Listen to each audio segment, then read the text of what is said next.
Thank you, Ambassador Eden. I'd like, at the outset, to thank the Database Centre for North Korean Human Rights for the opportunity to speak to you today and to commend the NKDB for its valuable and ongoing work.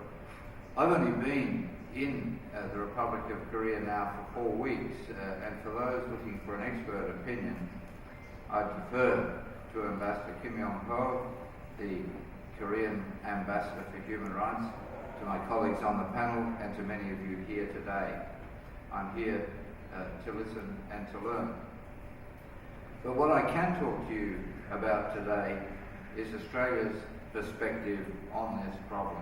Unlike my American and Korean colleagues, in addition to serving as Australia's ambassador to the Republic of Korea, I will also be concurrently Australia's ambassador to North Korea. Australia has maintained diplomatic relations with the DPRK since 1974, although we do not have an embassy in Pyongyang, nor does the DPRK have an embassy in Canberra. Australia brings a unique and important perspective to the North Korea problem, one born of our continued engagement with the DPRK and ongoing efforts to get talking with Pyongyang about human rights.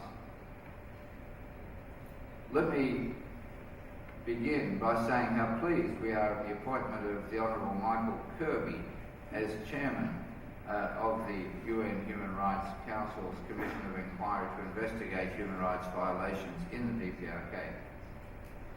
Justice Kirby is a highly respected and highly activist former judge of the Australian High Court. From 1993 to 1996, he served as the United Nations Secretary General's Special Representative for Human Rights in Cambodia. His strong legal credentials and his previous experience in the UN system make him an ideal candidate for the position, and Australia hopes the Commission of Inquiry will provide, in effect, the definitive account of the nature of human rights abuses in North Korea. Australia's Foreign Minister, Senator Carr, has taken a strong personal interest in the human rights situation in North Korea, and we're pleased to have co-sponsored the establishment of the COI alongside our European and Japanese friends. We've long been concerned by the DPRK's refusal to engage constructively with the UN human rights system, including by refusing visits to the country by the Special Rapporteur, Marzuki Darusman. Justice Kirby has a reputation for fairness and for putting the interests of justice first. He'll no doubt want to give the DPRK an opportunity to air its side of the story, and we sincerely hope that the DPRK will give permission for Justice Kirby to visit the country. I plan to visit the DPRK myself to present my credentials in the not-too-distant future, and when I do so, I'll lobby strongly for the authorities to engage with Justice Kirby and the Commission, including Special Rapporteur Marzuki Darusman. Let me turn briefly to the situation in North Korea. As you're no doubt aware, the Commission's mandate is to investigate human rights violations in the DPRK, including, as we've talked about already today, the right to food, violations associated with prison camps, torture and inhuman treatment, arbitrary detention, violations of the right to life, freedom of movement and enforced disappearances. Little hard evidence exists about what is going on in the North, but alongside our regional partners, Australia has long been concerned by disturbing reports and testimonies provided by defectors. And the work of South Korean bodies in collecting and analysing this material is of the utmost value. The UN Special Rapporteur has noted that human rights violations in North Korea include the systematic and daily denial of basic freedoms, including freedoms of expression, religion and association, extensive use of torture, public executions, collective punishment, and the widespread use of forced labour under abhorrent conditions. In addition, the DPRK is yet to fully account for the South Korean POWs and citizens who disappeared during the Korean War, and has acknowledged that in the 1970s and 1980s it abducted a number of Japanese citizens. Australian government supports the Republic of Korea and Japan's calls for North Korea to provide a full accounting and to repatriate abducted Korean, Japanese and other nationals.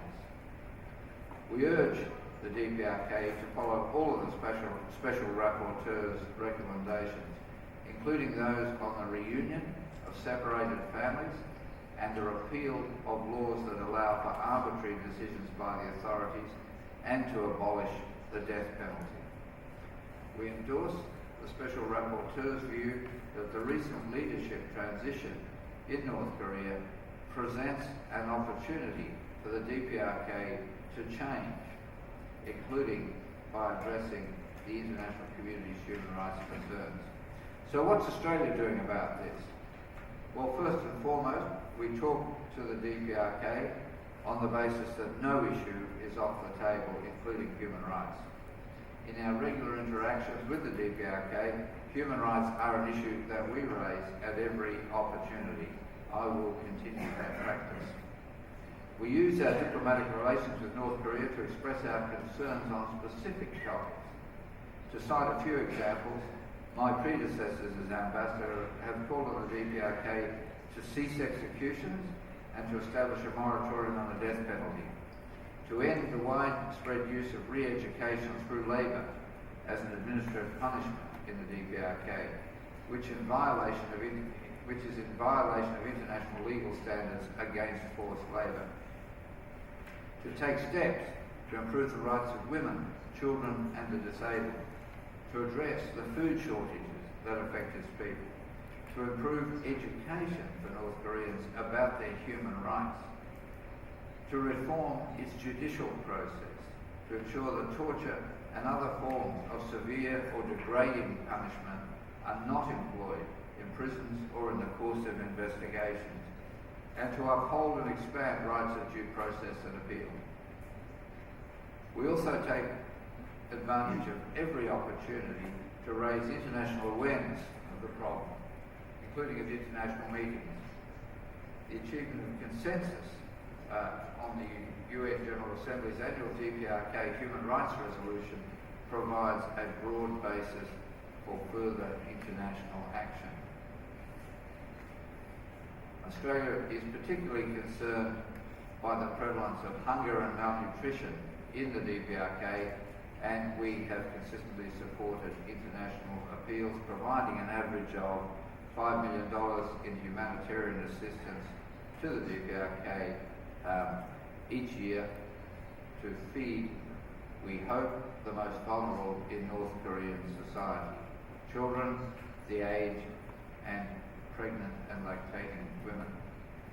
We strictly provide our aid through UN agencies and NGOs such as the World Food Programme, UNICEF and the Red Cross. It's subject to strict monitoring and verification conditions and is consisted of the provision of therapeutic foods to treat the severely malnourished and to provide nutritional supplements as well as clean drinking water systems. We have been allowed to visit the DPRK to observe the distribution of food aid and to interview recipients, so we keep a very close eye on this. We agree with the UN Special Rapporteur that the DPRK government has the primary obligation to feed its own people, and we join him in urging the DPRK to take all measures necessary to rectify existing flaws in the food production and distribution system and to allocate more resources to agriculture rather than to its military sector. Looking ahead, Australia is willing to develop our relationship with Pyongyang further if North Korea demonstrates its sincerity in pursuing denuclearization and undertakes confidence-building measures on the Korean Peninsula. We will continue to urge North Korea at every opportunity to reform, to open up its economy, and to improve the human rights of its citizens.